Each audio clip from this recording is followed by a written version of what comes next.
ABC 27 News Daybreak starts now.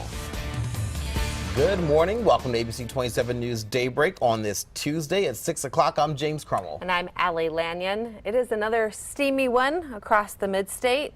We're talking about triple-digit feels-like temperatures later today. Let's turn now to meteorologist Brett Thacker and Amanda Peterson for traffic and weather together. Good morning, guys. Good morning. Yeah, repeat of yesterday, and I was just out for a little bit. Had the kiddie pool out again yesterday, and it was too hot. Half hour, we were back inside. Yeah, I sat outside, and it was good to sit. Yes. But to do anything, it's definitely too warm. Yeah, you don't want to do that, and if you can, try to avoid it because it's going to be pretty ugly out there later. Satellite and radar picture showing you clear skies right now. We do anticipate a couple of clouds later on. Temperatures in the 70s here today. 76 in Harrisburg, 77 in Lancaster. Dew points very healthy as well in the 70s. That means it is very balmy out there. Now later on today, a lot of us will stay dry again. Hot and humid weather with highs in the mid-90s. Heat index values over 105 degrees. And looking ahead, there could be a pop-up storm or two around today, but they will be few and far between. A better chance tomorrow, unfortunately, for the holiday, and we'll talk more about that coming up. Right now, let's send things over to Amanda with a look at traffic. And this morning, we are dealing with one crash in York County. Zooming in here, you can see this crash is slowing things down. This is at 262, which is Cly Road. The crash is between Susquehanna Drive and 295 Reeser Hill Road, so watch out for that. It is a little slow in that area. And then to that breaking news this morning, a 4-alarm fire on the 500 block of West King Street. Traffic is impacted in this area. York City Fire saying roads are closed in the area of the fire. And for more on that, we send things back to Allie and James. Thank you very much, Amanda. That is the breaking news that we have been following this morning. Crews still on the scene of that big house fire. It started just after 3:30 this morning along the 500 block of West King Street. The heat making things difficult for first responders. Our Erica Moffett-Dilks is live at the scene with the latest. Good morning, Erica. Good morning, Allie and James. The good news is that everyone did make it out of this home safely. However, this situation is proving to be a dangerous one for firefighters. Now, stepping out of the shot, now you can see behind me, this is still an active scene. The York City Fire Chief tells me 3 homes here in the 500 block of West King Street are involved, although he says it is too early to tell which one the fire started in. Take a look at this photo. These are the heavy flames that crews encountered when they arrived on the scene just before 4 o'clock. We're told that 2 adults and 1 child were inside at the time, but that they did make it out safely. Here's video of the ongoing effort to put it out. One of the homes is said to be vacant, and the chief tells us the occupants of the 3rd home are away. Several animals were also inside one of the homes. At last check, we know that at least one of them was rescued. The weather conditions out here are making this situation a very challenging one. The heat here today is really taking its toll. We're getting firefighters rehabbed. We have a White Rose ambulance here. The Red Cross is here with some refreshments and drink. So we're trying to keep our firefighters cool and hydrated. Okay, and taking a live look at the scene again now, you did just hear the chief talk about rehabbing firefighters. In the time that we've been out here, we have seen several firefighters suffer some injuries. We know that early on, one firefighter did trip over the hose. He was transported to the hospital to be treated for a facial abrasion, but is said to be doing okay. We know that another firefighter was being treated with IV fluids for dehydration. And then just a short time ago, we saw a 3rd firefighter on a stretcher. We believe that that was related to weather injuries as well. We're going to stay out here at the scene and bring you the latest as we get it. But for now, we're reporting live in York City this morning. Erica Moffett-Dilks, ABC 27 News. Erica, do we have any word about how many people were inside that house when this fire started?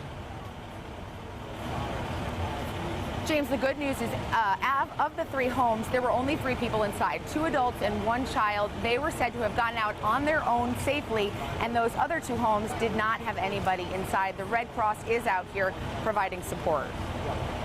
Erica Moffett-Dilks live this morning at Breaking News in York. Thank you very much for that this morning. And happening today, a lot of people are expected to hit the road. According to AAA, this afternoon and evening are expected to be the busiest travel days for the 4th of July holiday. So what can you do to stay safe on the roads? Christine McClarty is live with more. Good morning, Christine.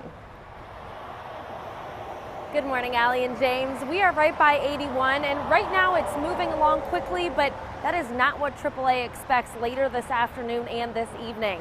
It is the July 4th holiday, and they expect many to hit the road this afternoon and tonight. They say to avoid many major roads like 83, 81, 581, and Route 30.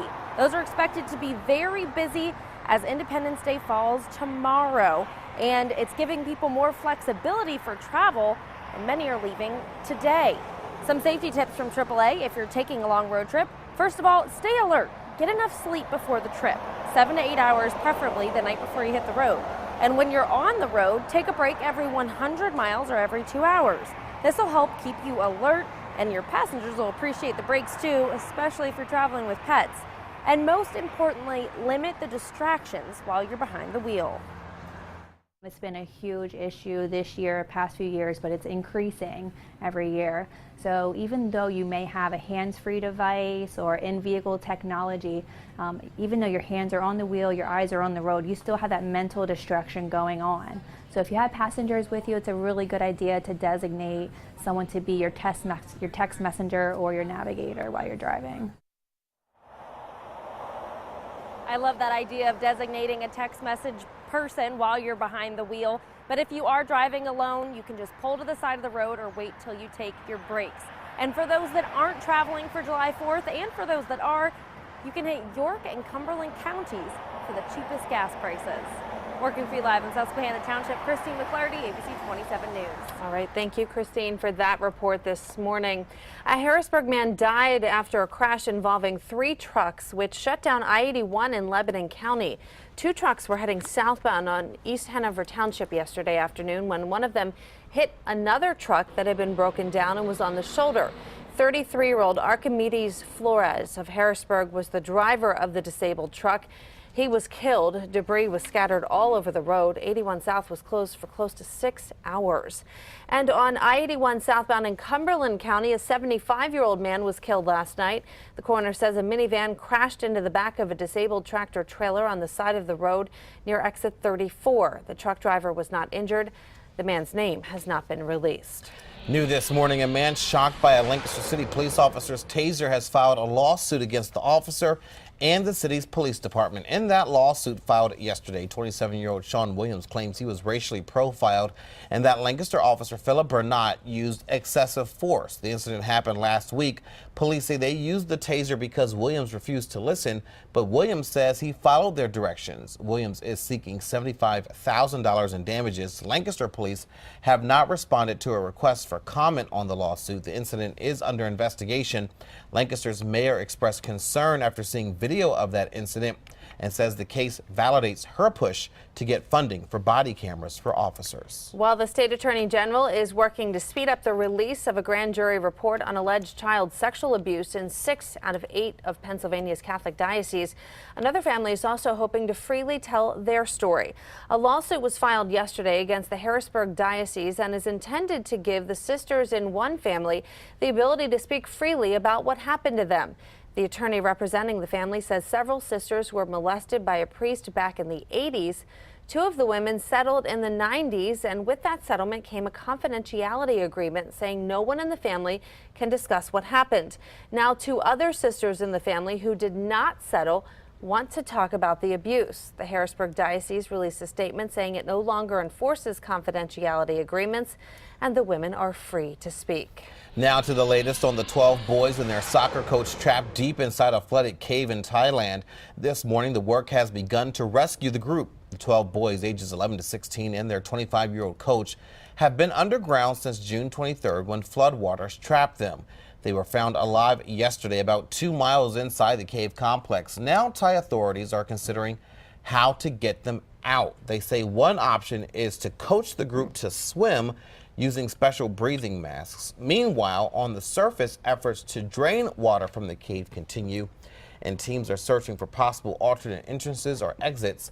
The boys and their coach have been medically evaluated inside the cave, and most are in stable condition. Some have suffered minor injuries. Heavy rains are expected in that area again any day now, and of course, that will make getting everyone out safely that much harder. I heard some people saying that it could take months to get them out, all of them safely. What a situation going on there, and with that extra rain headed its way, the time is quickly running out. It is 6:10. Still to come on Daybreak, a new brewery coming to Dauphin County will be the first of its kind in the state. We'll explain what makes it unique. That's coming up after the break. And later, President Trump says he's interviewed 4 candidates for the Supreme Court and says he'll make a decision in the coming days. We'll have the latest on that at 6:30 on ABC 27 News Daybreak.